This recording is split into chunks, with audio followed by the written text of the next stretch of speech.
way that we did it was Lance Fernandez, my mentor at the time, he said, look, Vegas is tip heavy.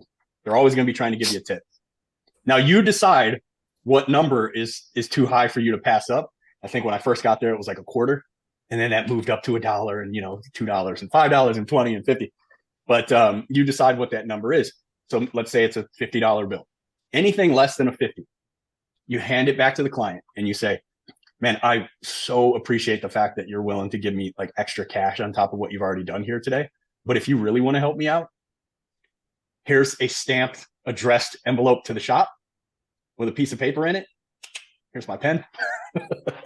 Go ahead and write your experience today as short as possible. Don't worry about the spelling and stuff. We're plumbers. We can't spell.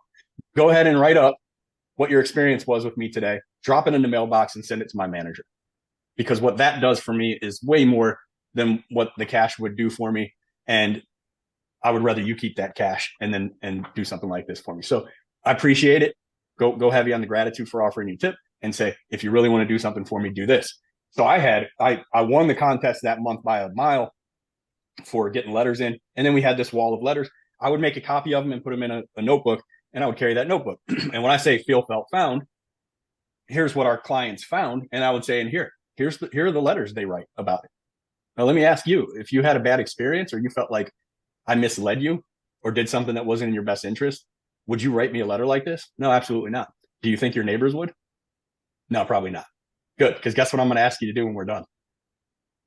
I'm going to ask you to write me a letter.